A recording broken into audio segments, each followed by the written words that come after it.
Olá, pessoal, tudo bem? Estamos aqui para a leitura da nossa lição do Habitudes para a Jornada da Vida, Agentes de Viagens ou Guias Turísticos. Bora lá! A grande diferença entre um agente de viagens e um guia turístico é que um apenas nos diz aonde ir, ao passo que o outro nos acompanha no passeio. Deixa eu tentar só arrumar isso aqui, ficou meio alto. Vamos lá. A diferença as fases de transição, haverá muitos agentes de viagem em sua vida. É importante que você encontre também um guia turístico, capaz de lhe fornecer apoio e instrução. Bom, uma coisa interessante aqui, ele vai fazer um comparativo entre agentes de viagem e guias turísticos. Ele vai dizer para nós que é importante e trazer esse paralelo, né? Um só vai te dar opiniões, direções, né? Isso aqui é muito bom, faz isso, faz aquilo, assim é legal, assim é não sei o quê. Ao passo que o outro não, o outro ele vai ir com você. O guia turístico ele te guia enquanto está passando pelo caminho. E essa é uma grande diferença e é isso que essa Habitudes vai trazer para nós. Tenha guias turísticos, porque agentes de viagem é meio que natural, mas guias turísticos já não, né? Então a gente vai precisar pensar sobre isso, beleza? E aí vai dizer assim: anos atrás, eu e minha esposa fomos de férias para o Havaí, na companhia de outro casal. Janet, nossa agente de viagem, organizou a viagem com perfeição. Boa conhecedora das ilhas, ela nos sugeriu os melhores hotéis, além de lugares, restaurantes e praias que deveríamos conhecer. Vou espirrar. Perdão. Deu-nos folheto para ler, mapas para estudar e opções de passeio para a semana. Para a semana que passaríamos ali. Foi uma viagem inesquecível. Em um dos passeios de ônibus que escolhemos, um guia turístico nos levou ao topo de uma montanha para ver algumas lindas cachoeiras. O nome dele era Gary. Lembro-me do passeio porque o nosso guia parecia um comediante frustrado. Não estou brincando. Tão logo entrou no ônibus, Gary começou a contar piadas, propor charadas e fazer trocadilhos, numa tentativa de fazer todo mundo rir. No começo foi divertido, mas por fim acabou cansando. Estávamos perdendo aspectos interessantes do passeio por conta da fixação de Gary em suas piadas. Ficamos constrangidos de interrompê-lo, mas ao final uma pessoa que estava no ônibus o fez.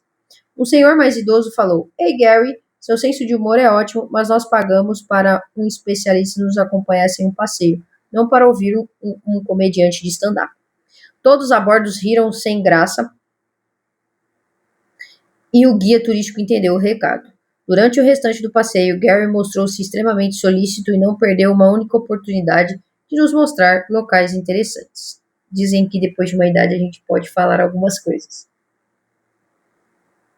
O famoso você pode ser inconveniente, que no caso é ser conveniente. No final ficamos satisfeitos tanto com a nossa agente de viagem quanto com o nosso guia turístico. Todavia, as expectativas que tínhamos eram muito diferentes para cada um deles. Janet deveria apenas nos falar sobre a viagem, explicar onde deveríamos ir e então deixar que fizéssemos nossas escolhas quando chegássemos lá.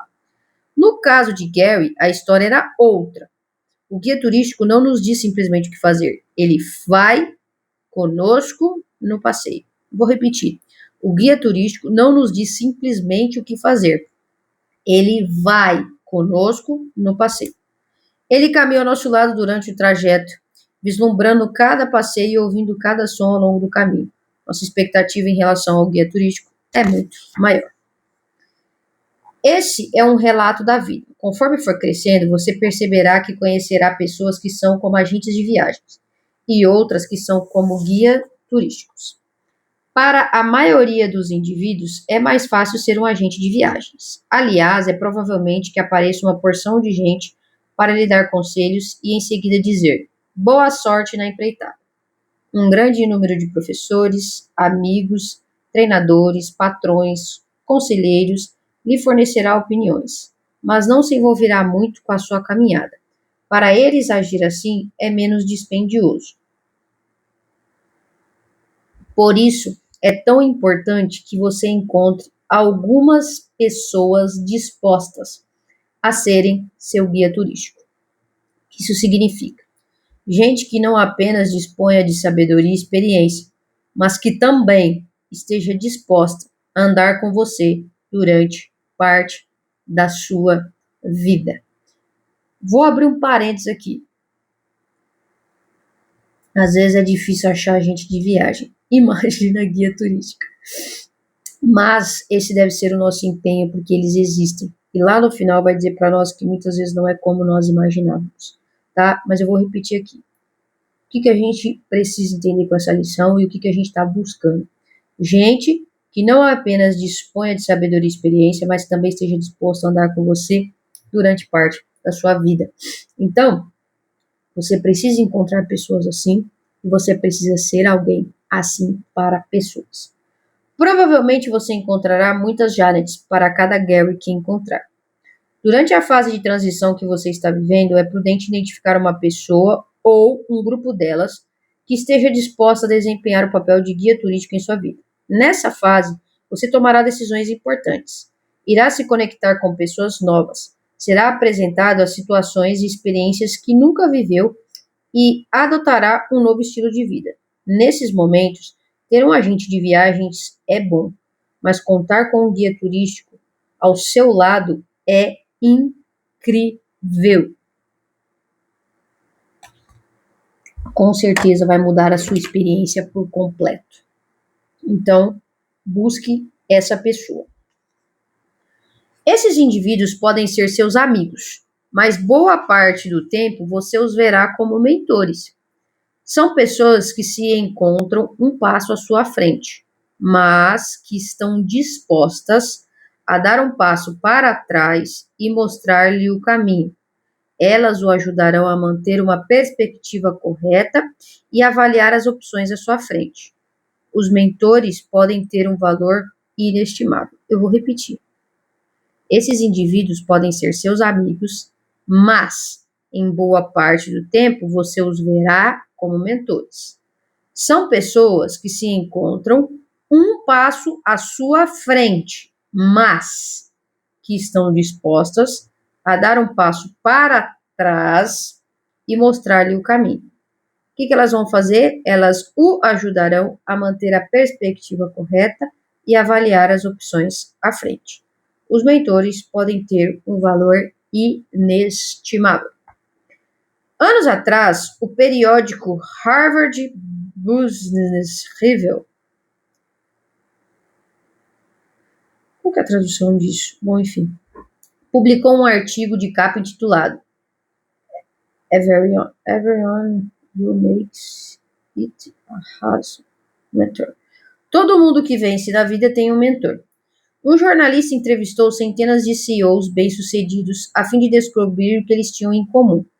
Afinal, qual era o segredo por trás da fortuna e do sucesso que alcançaram? Foram ouvidas diversas histórias de homens e mulheres, jovens e velhos, solteiros e casados. Na verdade, esses líderes tinham apenas um elemento em comum. Cada um deles contava com um mentor. Todos eles dispunham de um guia turístico, alguém para quem podia ligar no meio da noite, se preciso fosse, e pedir apoio e conselho. Não é de se admirar que metade dos ganhadores do Prêmio Nobel da Paz em todo o mundo tenha sido mentoreado por ganhadores do prêmio em anos anteriores, ou que muitos dos atletas mais brilhantes e talentosos tenham um personal trainer. Também não surpreende que tantos líderes de empresas efetivamente convidem e paguem alguém para servir-lhes de coach executivo ou pessoal. Isso não é uma coincidência. Agentes de viagem existem aos montes, já guias turísticos têm um valor inestimável. Em um capítulo anterior, falamos das muretas, que representam padrões que estabelecemos ou amigos que convidamos para caminhar junto de nós, a fim de nos manter no rumo certo. O guia turístico representa um passo além. Você o convida para mostrar-lhe o caminho, responder suas perguntas e ajudá-lo a fazer um bom planejamento. O guia turístico aponta-lhe o caminho correto. As muretas o conservam no caminho, a fim de que você possa terminar bem sua caminhada. Então ele faz um paralelo, a diferença entre ter os amigos muretas, pessoas muretas na nossa vida, e ter um guia turístico. Terminando bem. Nunca me esquecerei dos Jogos Olímpicos de 1992. Derek Redmond, não sei se é assim que fala, um atleta inglês, competiu a prova dos 400 metros como o garoto milagre. Apesar das muitas cirurgias que sofreu em seu tendão de Aquiles antes dos Jogos, ele ainda tinha conseguido se classificar. Contudo, durante a prova, uma nova tragédia aconteceu. Derek distendeu um dos músculos e caiu no chão. Para ele, a corrida havia acabado, quase tão rapidamente quanto começara.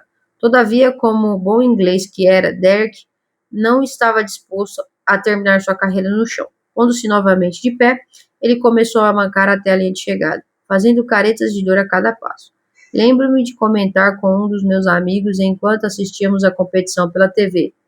Ele não vai conseguir terminar a prova sozinho.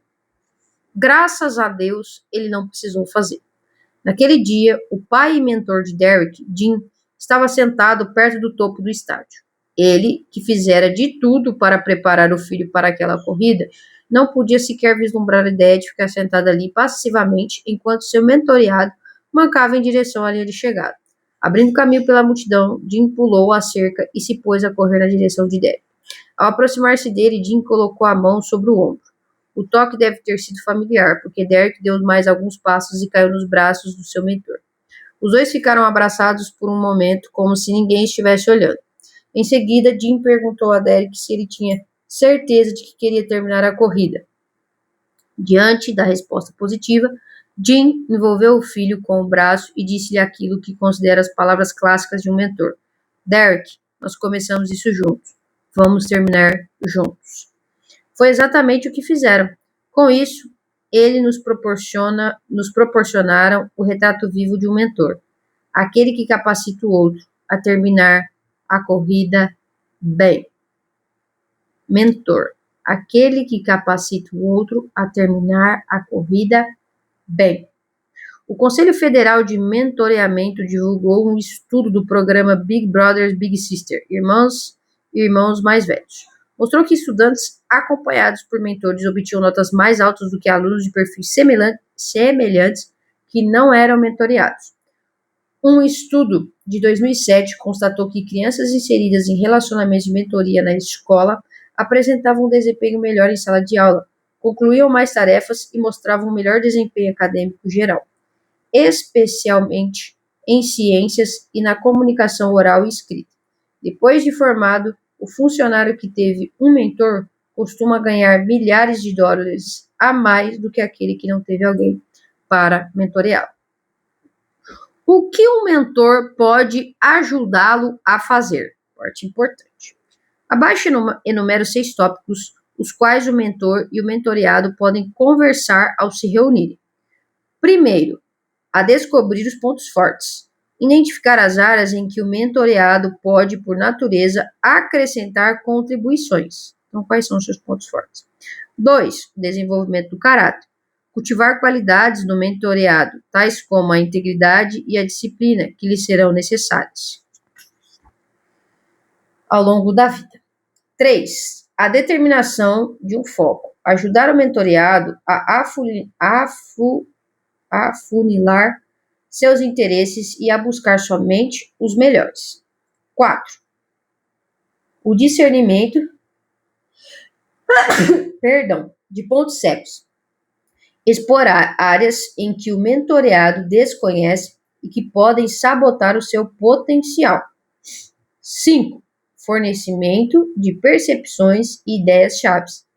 Revelar a sabedoria de que o mentoreado precisará ao buscar seus objetivos. 6. O preenchimento da lacuna entre desempenho e potencial. Então, ele traz 3 pontos que o mentor e o mentoreado podem conversar durante os seus encontros.